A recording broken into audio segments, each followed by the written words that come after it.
What is up, YouTube? It is your boy, Big Cool, coming to you from Colossal Sports TV. I'm here with a special guest, man. My homie, my bro from way back. Smooth Cat, man. Go introduce yourself, bro. Hey, what's going on, everybody? How y'all doing? And hey, we here to talk about some boxing. First up, man, we're gonna talk about I got it backwards in the fucking title, but we're gonna talk about Clarissa Shields, man. As y'all know, she fought Hannah Gabriels this past Friday night on Showtime in her hometown of Detroit, Michigan. Uh, she got dropped for the first time in her career. Beautiful uppercut left hook combination. But she got up, won a unanimous decision. You know, it was a good fight, but it was a fight that I felt she clearly won. She dropped down from 168 to 160. Hannah Gabriels moved up from 154 to 160. So, you know, it kind of balanced itself off a little bit, but you could tell as the fight wore on that Clarissa Shields was the much bigger or the size difference started to come into effect. Did you get a chance to watch the fight, Smooth Cat? Yeah, I saw it, and I ain't impressed by it because both of them was man, they was like they was throwing their hands. They was doing a good job of getting their offense off. My only thing that I didn't like with it is for Clarissa Shields to be so talented, she just hit too much with it. She got to start Mm-hmm. moving her head. Yep, definitely. What I what I don't like is that she don't pick her shots well. You know what I'm saying? To the point where she's just throwing everything. And I don't know if you've seen a video of her with Andre Ward, but he was trying to tell her it's 10 different ways to get the job done. You know, instead of her Hmm. always trying to kick the dough in, he was like, "You gotta walk around the house, look in the window, look in the back door. You know, try to get through the Right. back door and shit." And he was just telling her how to you need to throw that jab at different variations to the body. And stuff like that. So, what do you think? I mean, do you think that because I know she hell bent on becoming a knockout artist, and I don't think that she punches. I think she punches hard, but I think her not sitting down on her punches, also her not working the body, is prevent her from getting some stoppages. I don't think she's an Anwar type puncher at all, but I think that she can increase her knockout ratio if she kind of sets traps, work the body, and kind of sit down on her punches and let the shit come to her. You know what I'm saying? Hmm. What's your assessments? Basically, hey, you basically took the words out of my mouth. I was just gonna say she needs to be a lot more patient and set things up better because she sits there. It's like she goes out there like Andre Ward said. Oh, I gotta she's a big bad wolf. I'm a huff and puff and blow your wall down. Instead of doing that, I mean, like it's like use your skill, use what you got, use your talent to your advantage. Don't throw your talent to the side trying to okay now I want to knock everybody up. No, set it up. Andre Ward told her right, but as you see, she obviously didn't listen. No, she didn't. And got to give Hannah Gabriel's credit, man, because she fought a terrific fight. Go ahead. Hell, I was impressed with her. Man, I ain't gonna lie, that combination when she hit her with that uppercut left hook, I was like, damn, yeah, that was like that kind of hurt it. but Exact. Go ahead. Go ahead. My bad. Go ahead. but it's a good thing Clarissa did, so she resilient and that she's a true fighter. She's gonna get up and keep fighting. But I mean, only thing I'm gonna say is she has to be careful because eventually she's gonna go up against somebody who can crack, and if they hit her with the right punch, they might put her to sleep. So she got to be a lot more careful about the way she's presenting herself in that ring. I And definitely. Oh my bad. Go for ahead. Go ahead. Go her, ahead. but especially for her calling herself the greatest woman fighter ever after like 7, 8 fights. I'm like, I mean, come on, Clarissa. I mean, don't get me wrong, you are a very talented woman, but you got a long way to go. Yeah, and I agree. I think that yeah, last night was a Friday was a sixth victory. So yeah, she's 6-0. But I definitely agree, man. She's definitely gonna have to become more balanced and well rounded if she wants to become the greatest woman boxer of all time. I think she's gonna fight Christina Hammer, um, next, and that's a fight, man. I just don't know. I think it's too soon, man. Like you said, she get hit way too much for a person that has that deep deep amateur pedigree, you would think that, she wouldn't be as easily to hit. Doesn't matter. You know what I'm saying? You think that she would be able to kind of adjust. She kind of still fight like she an amateur. You know what I'm She saying? does. I agree. And trying to And score points I, and all that other shit. Go ahead. no, I say it's not to really knock her, but it's just what I see because I mean, when I saw in the amateurs, she was putting on good, solid performances, and I mean, she putting on good performances now. Mm-hmm. But okay, this here was her toughest fight. So if she fight Christina Hammer, I mean, Hammer is a good puncher, Yeah, she is. and she's good with counters. So I mean, only thing I'm gonna say is I think Hammer is all in her head. She got to get Hammer out of her head because she go in the ring trying to be be overly aggressive, and she might run into something. That is definitely a possibility. What I think, like I said, I just think that she got done John David Jackson in her corner now. I don't know how I feel about him being her trainer because we know what he did or didn't do with Sergey Kovalev. Yeah, I man. and I just think that she kind of needs to.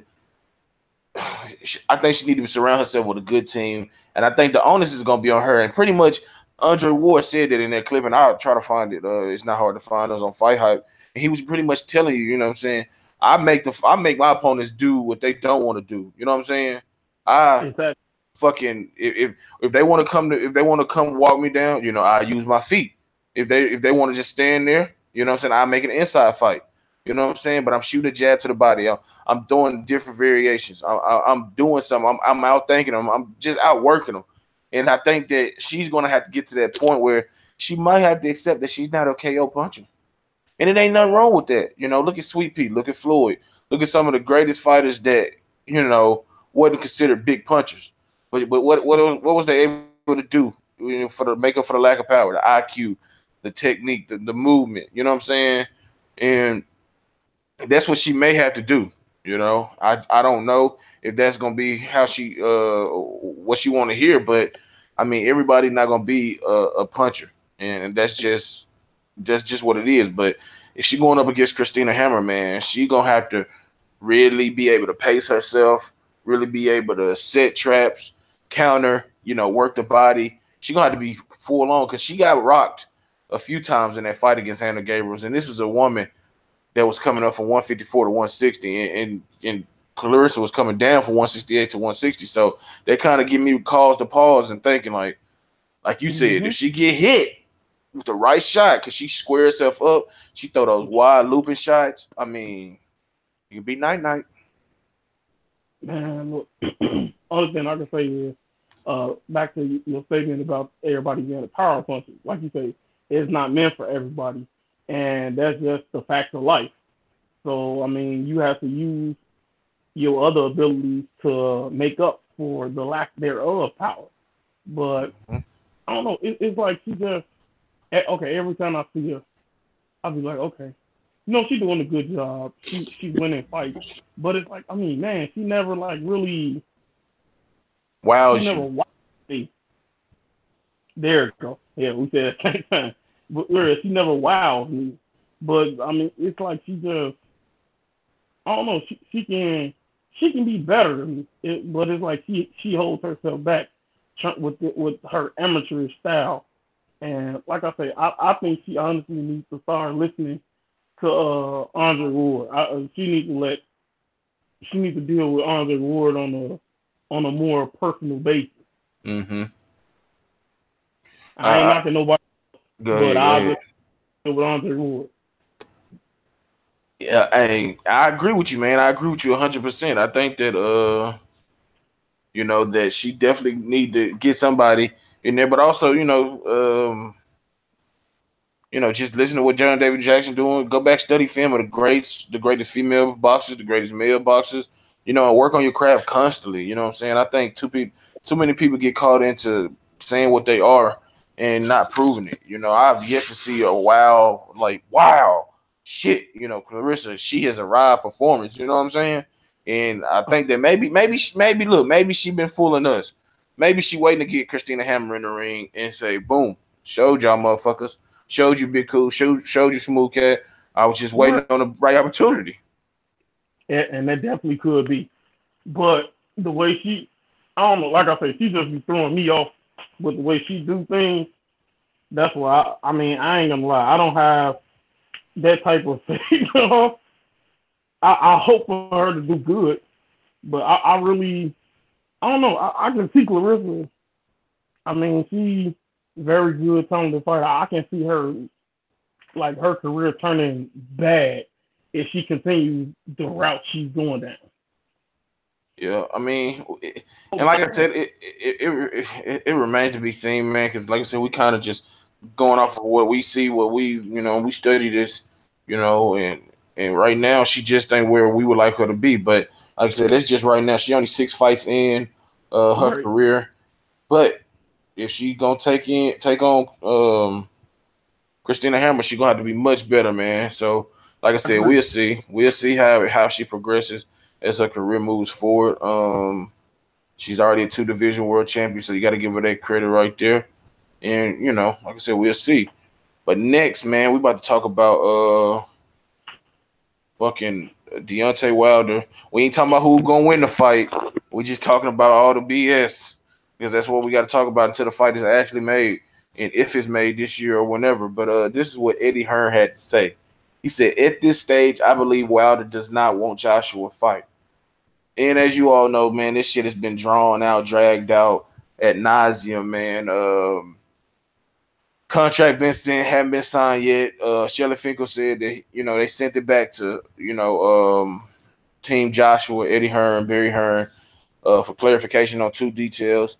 Eddie Hearn went on Twitter and said the Weasel, the Winkle, whatever the fuck he calls Shelly Finkel, has been satisfied, and yet we still have no breaking news that a contract has been signed, sealed, and delivered back to Eddie Hearn, which leads him to believe that Wilder is scared to fight, or not scared. He doesn't want to fight. So I'm guessing you could say he feel he's scared. I don't think either guy is scared of either each other. I think that this is probably posturing on both sides. I think Wilder probably has signed a contract. I think Joshua has probably signed a contract. I think they're kind of just trying to make the fans and the media alike sweat it out, continue to talk about it, just to you know kind of get more interest in it, and then boom, there'll be some breaking news. But it's definitely need to happen this week, man. We definitely need to get an answer one way or the other so we can move on. Either talking about this fight or talking about Joshua versus Povetkin or Wilder versus Brazil. So what's your thoughts, man? What you think about this Smooth Cat, man? This whole situation that's been going on for the longest time now, or at least it seemed that way. Honestly, I'm so tired of all this drama filled stuff. It's like they sit. This is one thing. Go to the negotiation table. You put down what you want. You put down what you want. After y'all make y'all demands, compromise to where y'all both can agree to the compromise. From that point on, y'all should be able to sign a fight. But it's not that easy because it's one of the things. Basically, what they doing is, if that fight ain't gonna happen this year, and it wouldn't even shock me if it don't happen next year. But it's gonna happen like 2020, and it's gonna be one of the things. Oh, this is the biggest heavyweight fight ever. They gonna and when they do fight, that shit is gonna last like 3 rounds. I ain't gonna say who I got winning or who I got losing. It's gonna last like 3 rounds whenever it happens. But like I say, it's just too much drama filled always in boxing. I mean, if you look through all the weight classes, you got okay, nowadays you got guys who will call you out, mimic you all over social media, talk bad on your name, and then up and go have surgery instead of magical injuries out of nowhere. I mean, don't get me wrong. I'm not saying he's not hurt, but it's like you talk bad on this man's name. You put posted this dead laying across the chest type stuff, but then you go have surgery. You sound like you talking about Jared Hurd, Oh shit, we might touch on him later, or sometime another show or some shit. Oh man, that shit is funny, but that shit is quite convenient though. That he talked all the shit, then he had surgery. Right. But I'm like, damn, you hold on, my fault. Let me get back on topic with Wilder now. yeah, But I don't think Wilder was Joshua scared. Like I said, I think it's one of the things. I think Eddie Hearn knows how big he can get, and Al Heyman do too. So they sitting there, and Eddie Hearn, he do his usual, talk shit in the media and irritate everybody. And what does that do? Now more people want to see Joshua lose because of Eddie Hearn. mm-hmm. And what also does that bring in? More fans to watch it. So they basically trying to pull a current day Pacquiao Mayweather situation. I hope it don't draw out like that, but I definitely don't think that fight happening in 2020. I disagree with you. I think the fight gonna happen this year. Crazy. If it don't happen this year, it's definitely happening next year. I just don't see. I'm not willing to wait 2 years for this fight. I'm just not. Um, I just I'm not really. I don't give a fuck, honestly, because it's no need to, man. One of these, both of these niggas gonna fucking lose. If they thinking they gonna fight to 2020, they must be fighting some amateur motherfuckers. Then if they don't think they gonna get one of them gonna get capped up, bro, before they fucking meet each other. That's just a simple heavyweight division. You don't play with that marination shit. You know what I'm saying? This is not Mm-hmm. the division to play with. Not when you got Ortiz, you got fucking Povetkin, you got fucking White, you got Fury, you got Parker, and you got the upcoming Daniel DeBow, who that motherfucking apparently he knocked AJ ass out cold in a sparring session. So, and that's with 16-ounce gloves. And now you get to throwing 10 gloves on one of these motherfuckers, and it's connecting. It ain't no telling what he can do. You know what I'm saying? So I think the fight need to fucking happen. As You know, soon as possible. huh? I said as soon as possible. Exactly. Honestly, I think it's hard. I think the fight gonna happen this year. I'm gonna stick to my guns. I believe the fight truly is gonna happen. But I mean, this shit is annoying, man. Like at this point, either fight each other or fight somebody else, so we at least know what y'all prospects are. You know what I'm saying? And Exactly. and I just feel like I hate this. The one of the shitty things about boxing. Back in the early, in the '70s, the '80s, even before then. But when people really, when people had film and everything, watching these fighters, when fights started getting wind towards the fans, the casual fan, the boxing media, these fights got made. You know what I'm saying? Like that. Now we got to fight his mama, his daddy, his girl, his little brother. Now we get the fight we want. You know what I'm saying? I Mm-hmm. think that Wilder need to sign a contract. It was negotiated and fucking get this shit going, man. For October, November, man, you can have all the time in the world to build it up. I'm saying because it's June, then you got July, August, September, October, damn near 4 months. You know what I'm saying? To promote the hell out of this, shoot your promos, do your press conferences, do your press tours, and then have a good 2.5 month training camp, and let the fucking bums away fly, man. Simple as that. So Like I say, this is a fight that will bring the question of who's the best heavyweight in the world. It it answers that question soundly. So like I say, it makes you say like, okay, I hear Deontay Wilder, all the time he say, I know I'm the best, and this and that. You hear Joshua, he say he know he's the best. I mean, the only way for both of y'all to prove it is to go through each other. exactly. And I mean, the crazy part is, I mean, Wilder is the WBC champion, but Joshua got all of the belts. Yep. And like I said, man, Wilder, I don't know, man. I don't know Warner, but I know shit is gonna be trouble for whoever. Both of them, they step in the ring with each other. So I hope they taking this shit 100% serious because it's gonna when they fight, it's gonna go down. One of them gonna go down.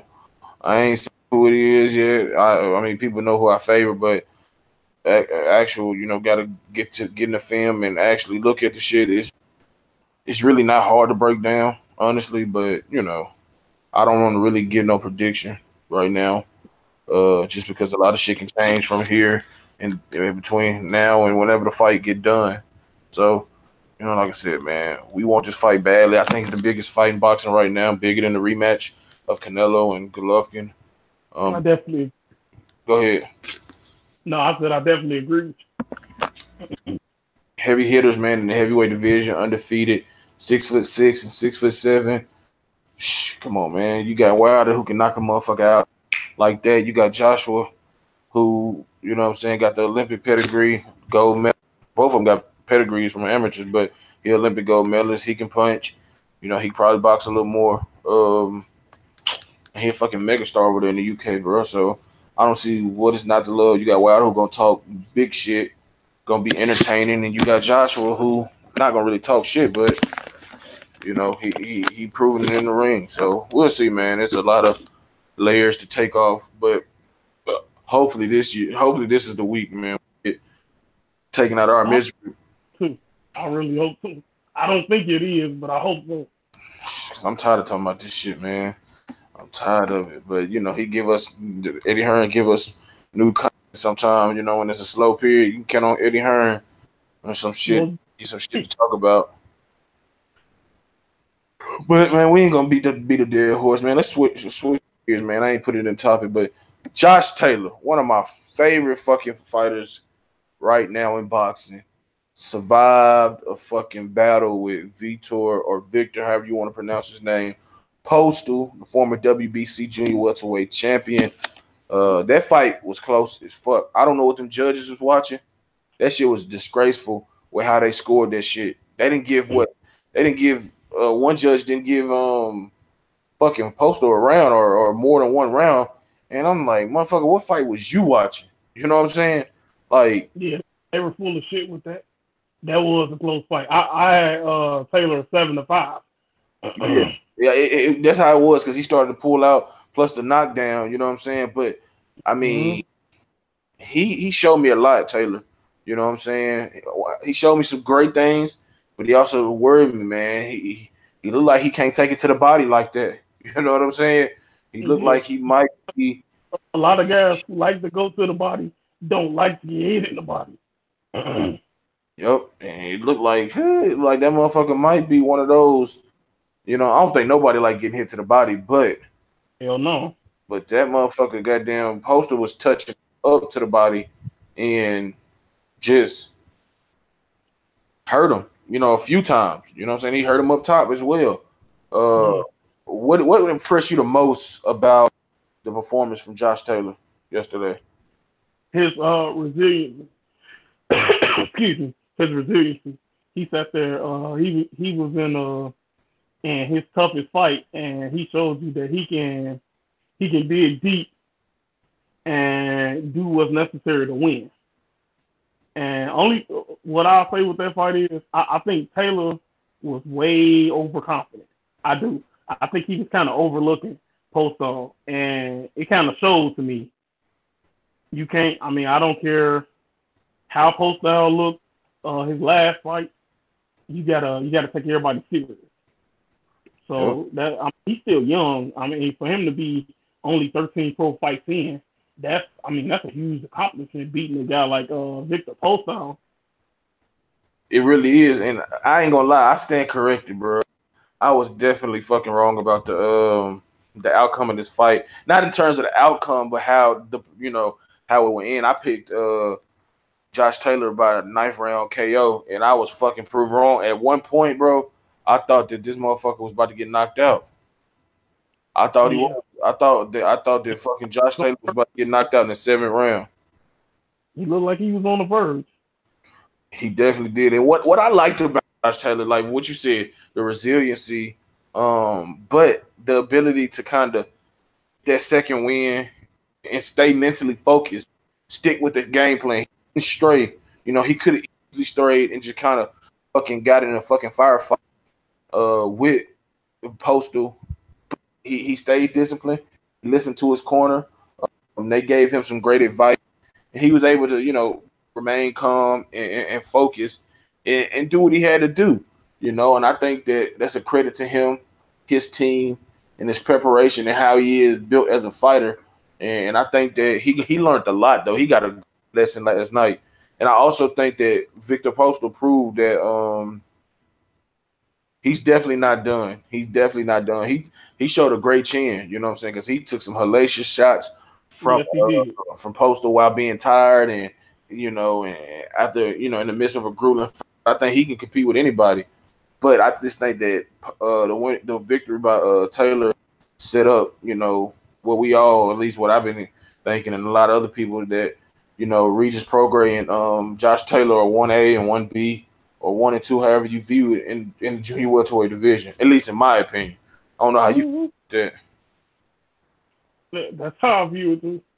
Yeah, I mean, because like I said, Jose Ramirez, I like him. I ain't sleeping on him, but I think that a mom, what I think a mom could have fucking, won that fight.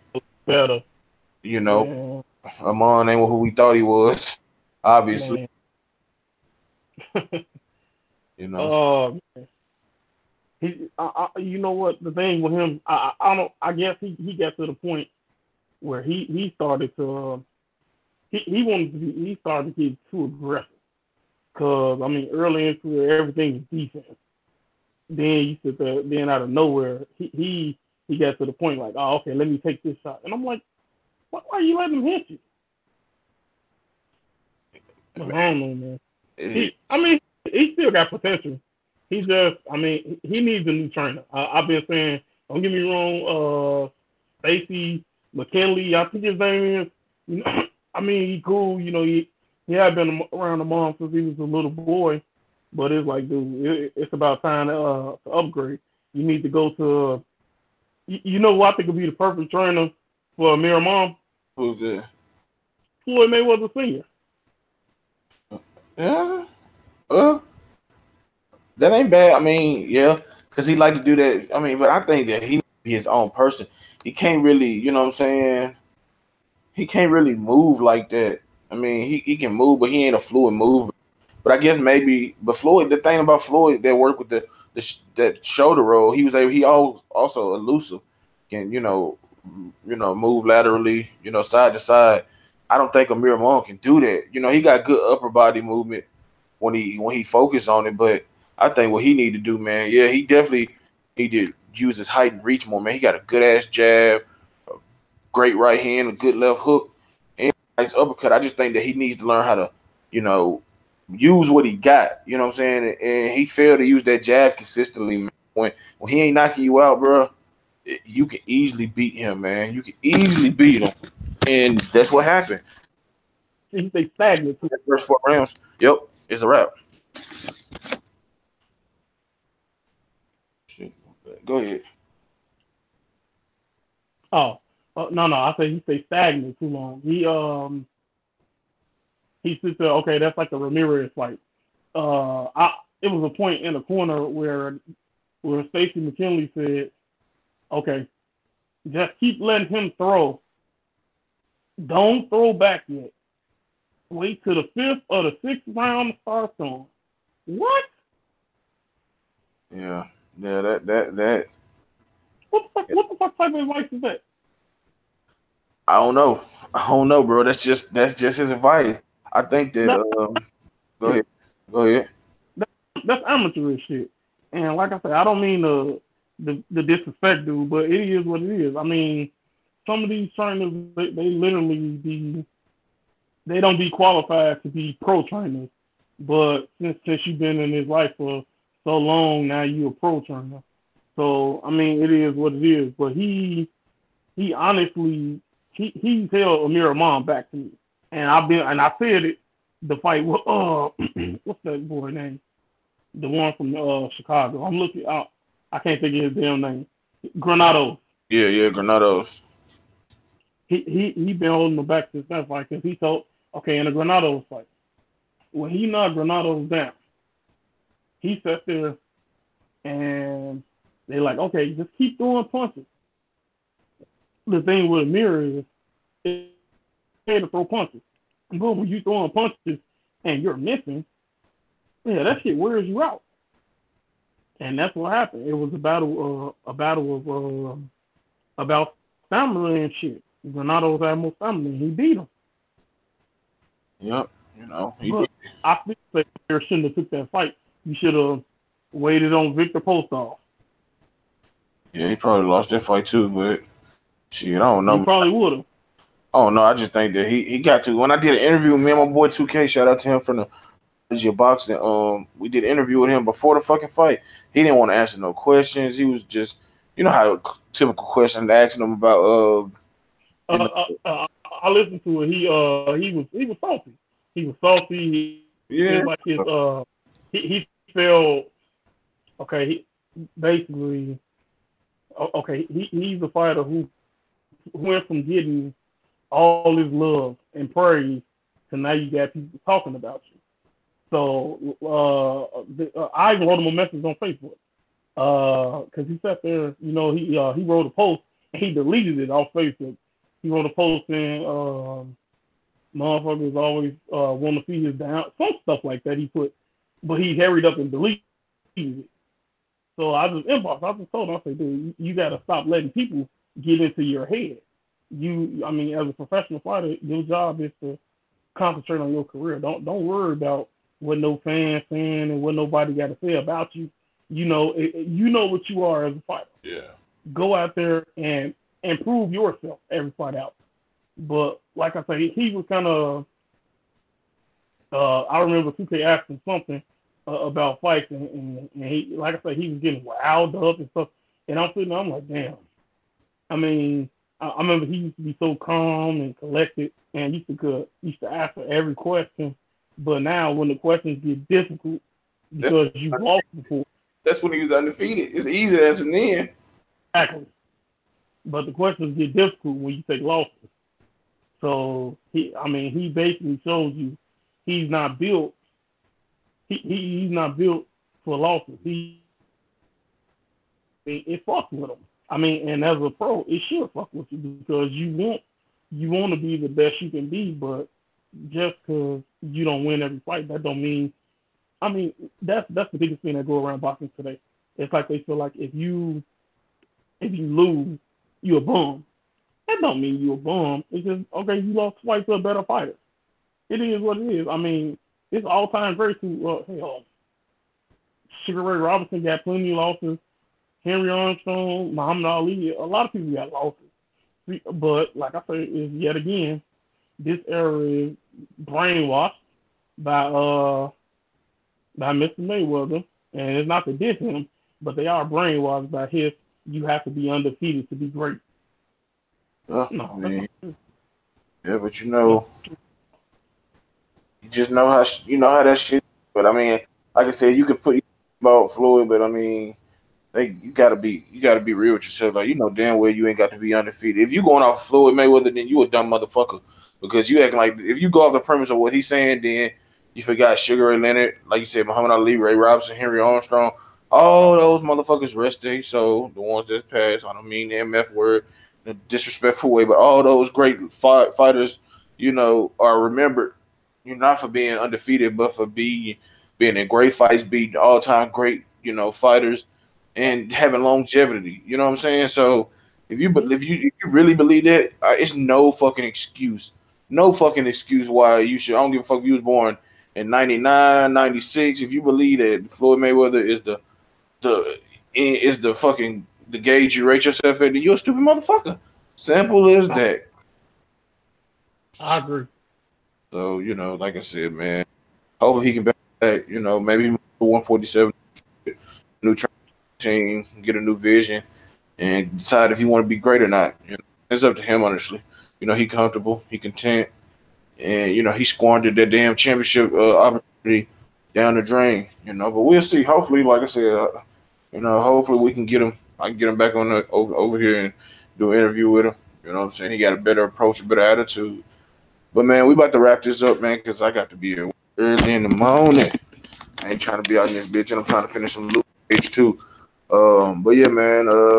Tell them what they are your follow you, man. I know you got a new YouTube channel. Yeah, actually, I will. like I said, I was doing the what's called, the NBA draft prospect things, but like I said, I came down with the flu, and hell, I kind of had to fall off of it because I've been sick as hell. But but the page I'm on now, Rodillo 5, is the page where I got basketball videos up now. Highlighting Mikael Bridges and Jalen Adams. This week I'm definitely gonna do videos for Wendell Carter Jr. and Chad Hutchinson for my Bull fans, so I can kind of let y'all see their potential because a lot of people wasn't happy with the Wendell Carter pick, and I'm trying to wonder why. All right, man. So if y'all, like I said, if y'all rock with basketball heavy and y'all, you know what I'm saying, fuck with Chicago Bulls, y'all from Chicago or just like to check out my brother's channel. I'm pretty sure he got some Bears video, football videos on the way as well. So make sure y'all go subscribe to Dilla05 on YouTube. I'll post the link in the description below so you all can find it easily. For y'all motherfuckers that can't spell out there and shit. No, I'm just fucking with y'all. But yeah, man. Like I said, like this video, hit that subscribe button. Make sure you hit that post notification bell to get notified every time I upload videos or go live like this live right now. Drop in the comment section down below. Follow me on Instagram at Colossal_Sports TV. You can like the Colossal Boxing Talk Facebook page. Follow me on Twitter at Colossal CBT.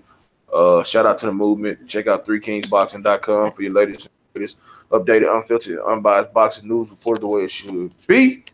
Until next time, we out this bitch. Peace.